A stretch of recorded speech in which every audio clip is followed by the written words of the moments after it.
This is Sportscentre. Hey, I'm Mr. Bird on this digital Sports Center presented by Montana's Barbecue and Bar.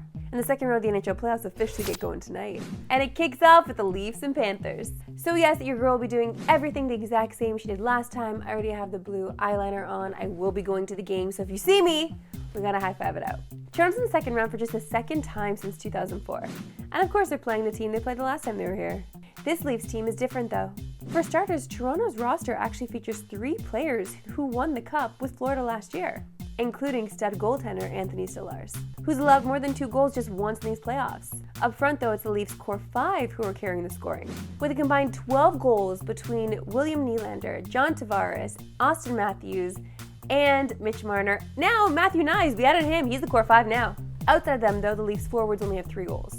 The Panthers are built in the same way, as their 5 best forwards combined for 11 of their 19 goals in round 1, with only 2 other forwards scoring, outside of Reinhart, Barkov, Tkachuk, Lundell, and Bennett.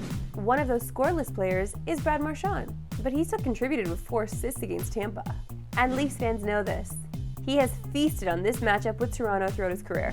In 28 career playoff games against the Leafs, Marchand has 29 points, which is actually 20% of his career postseason points. So after talking Marchand and getting my stress level even higher, what better time to bring up the Roberto reaction meter? I would like to say before I unleash my reaction that people were trying to cancel me on Twitter for just stating facts that the Leafs need to play better than they did their last game where they actually clinched the second round. That's all. That was it. People were coming after my ass. So I just want to put it out there. I'm still excited. I was getting accused of not being excited. I'm excited. We are still elated to be in the second round, but they can't play like they played last game. Sorry. You got to be better. You got to be game 1 better.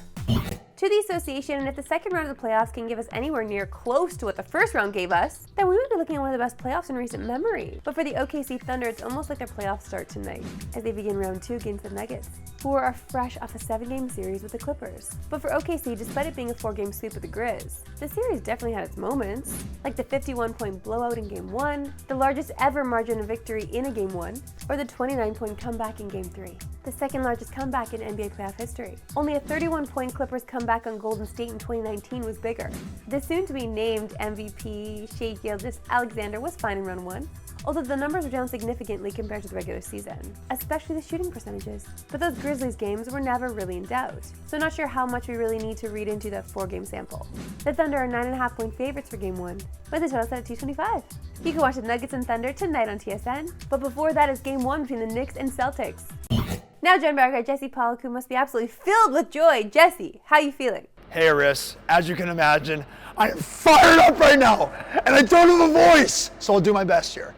Last night was the reason they say Game 7 are the 2 best words in sports. You were in the building experiencing the chaos. Let's watch the video of that game-tying goal first. Oh my God! Oh my God! Oh my God! Ah!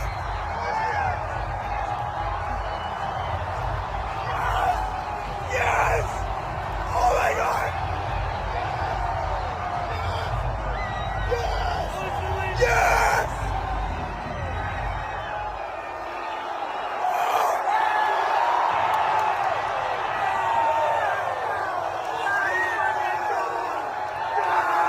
Just walk us through that third period and then overtime and tell us which goal was louder. Oh my goodness, the third period was just absolutely nuts. So we pulled the goalie with less than 2 minutes left. Score, we're like, okay, here's some life, like maybe we can get something going here. Then there was that other play where we thought we scored again, but it turns out it was on the goal line. We're like, no way, this is how our season's gonna end. And then literally just last gasp, just Nikolai Ehlers, with the puck bouncing over his stick the entire game during regulation, just fires one over to Kyle Connor. He just whips it over to Perfetti. Perfetti tips it in. Like, it was insane. I got to watch it with my little brother. We were going absolutely nuts together, having it right in front of us. And then, then it goes to overtime. And it was amazing. We were the better team in overtime. Connor Hellebuck, who everyone was doubting, was rock solid in that OT. And he's got to build on that confidence heading into the next round. Our defense are amazing. Neil Pionk, unbelievable. Hayden Fleury was an absolute beast. Oh, what a night in Winnipeg. That's one of the best nights in Winnipeg history. Dude, thinking about you the whole time being in there. Also, I can't believe I did see some fans get up and start walking out in the last 2 minutes thinking that it was over. So hopefully they stayed in the building to actually experience that moment. My God. What? I don't know, I don't want to say I was jealous, but I was a little. Okay, we got to know what your confidence level is like now heading into round 2. You know what? Dallas is a great team, but we kept up with them during the regular season. I mean, I know playoffs are a different beast. We outscored them 8-1 during the regular season. They're up front, they're very scary. Defensively, if they don't have Heiskanen, I don't think their defense is that imposing. Ottinger's a problem, he's really good, but we'll see. I mean, I think it's just going to be a really, really good series. And the Jets need Mark Scheifele back, and I hope Josh Morrissey can make it back as well. Jesse Pollock, thanks for joining us. Good luck the rest of the playoffs. Thanks, Rich, sir. Just an unbelievable experience. Come on, Winnipeg. That was amazing. Time now for our favorite segment and yours, Why We Love Sports Today. Why we love sports today. And let's go to Russia because this 12-year-old has some wild moves.